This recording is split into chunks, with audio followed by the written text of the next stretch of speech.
Coucou mes amis vierges, c'est Carole. Bienvenue pour ce tirage des énergies. Alors des énergies du mois d'août.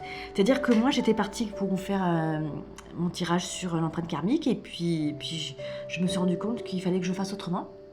Donc je me laisse aller à mon inspiration, je me laisse aller à mon intuition et à la petite voix à l'intérieur de moi qui me dit de faire ça pour le mois d'août. Donc je vous ai mis 3 cartes de schéma de Qumran, un oracle que j'adore.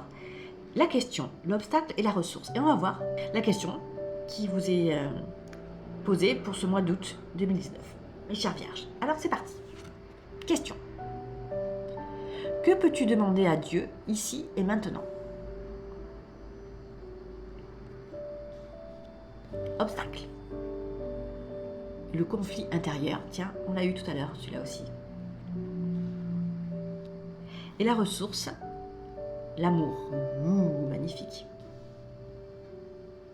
Que peux-tu demander à Dieu ici et maintenant? Donc il y a vraiment, c'est un homme qui est en position de prière, les deux mains jointes comme ça, il est dans une espèce de supplication.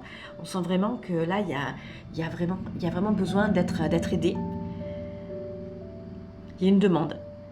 Et c'est une demande qui est dans l'instant présent, parce que c'est ici et maintenant. Il n'y a pas plus présentement que ça. Donc je pense qu'il doit y avoir certaines vierges là pour le mois d'août qui sont peut-être au plus mal. Alors au plus mal ou alors dans une situation où elles se sentent vraiment acculées ou elles ont vraiment besoin d'une aide qu'elles n'arrivent pas à trouver en elles. Et donc elles demandent vraiment à Dieu de les aider.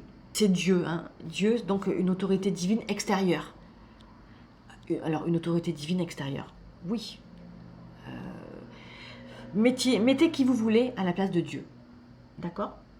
En tout cas, c'est de l'aide, une aide extérieure, une aide d'une autorité supérieure à la personne qui fait la demande. Et donc, la deuxième carte, c'est le comportement. Donc, à chaque fois, je la retourne. C'est l'obstacle qui dit qu'il y a un conflit intérieur.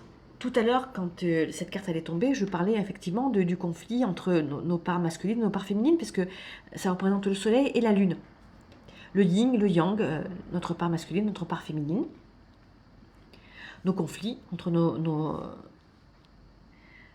a beaucoup de parts en nous, mais on va parler de celle-ci. Notre yin et notre yang, notre masculin et notre féminin. Et en fait, quand même, je vois autour de moi des personnes que je connais, quand je discute et tout ça, qu'il y a vraiment beaucoup de femmes. Je discute avec plus de femmes que d'hommes, je dois dire de façon générale. Et je suis en contact avec beaucoup de femmes qui sont très en colère avec l'homme extérieur, parce qu'elles sont très en colère avec leur homme intérieur. Et elles n'ont aucune conscience de ça. Quand elles parlent toujours soit de leur mari, soit de leur père, soit de leur patron, mais c'est toujours lui, il a fait ci, il a fait ça, il a dit ci, il a dit ça, et s'il était comme ci, ici il faisait pas ça, moi je serais mieux, et patati et patata. Mais en fait, quand on sait que ce qui est à l'extérieur n'est que le reflet de ce qui est à l'intérieur, et bien quand on voit qu'on est toujours en train d'être en colère contre l'homme à l'extérieur de nous, faisons un travail d'introspection pour aller voir l'homme qui est en nous, la part masculine qui est en nous. D'accord ? Et ça peut être notre homme intérieur ou notre petit enfant, notre petit garçon intérieur qui est blessé. D'accord ? Et des fois, il y a des femmes comme ça qui ont en fait une part masculine en elles qui est tellement blessée en même temps qu'elle semble être... alors comment je pourrais dire ? Voilà, elles peuvent avoir une part masculine en elles qui est tellement blessée, donc fragile, que du coup, elles peuvent assimiler ça, je dis les vierges, mais elles peuvent assimiler ça à de la faiblesse. Donc, c'est pas parce qu'on est fragile qu'on est faible. On peut être fragile parce qu'on est hypersensible. Et l'hypersensibilité, c'est pas de la faiblesse. C'est un émotionnel hyper développé. Et vous voyez ce que je veux dire ? J'espère que je me fais comprendre. En tout cas, tout ça pour dire que on invite certaines vierges à aller regarder en fait leur part féminine et leur part masculine et à se montrer peut-être un petit peu plus douce par rapport à une de leurs parts en elles. Et comme là, cette carte-là, en fait, c'est un homme, moi, ça me fait penser en fait à aller... C'est comme si le masculin, la part masculine de certaines vierges leur demandait « Regarde-moi et vois comment je suis et qui je suis. Et regarde-moi avec tout ton amour plutôt que toute ta colère. » Voyez ? regardez-vous, regardez votre part masculine comme vous regarderiez votre enfant. Quand vous regardez votre enfant, vous ne le regardez pas avec de la colère, vous le regardez avec de l'amour, normalement. Vous voyez? Oh ben en plus, du coup, hop, ça fait le lien avec la carte de l'amour. On vous invite, chère Vierge, à regarder en vous, à regarder votre masculin avec tout l'amour que vous pouvez avoir. Voyez? Et c'est le feu qui vient tout nettoyer. Là aussi, il y a le feu. Voyez? Il y a un changement radical à faire en vous. D'abord, à y mettre de la conscience et ensuite à le nettoyer. Brûlez vos vieux schémas. Hein? Il y a une invitation à poser de l'amour sur vous-même, sur votre part masculine et sur votre part féminine en même temps. Mais voyez, là, c'est le soleil qui brûle. Tu vois?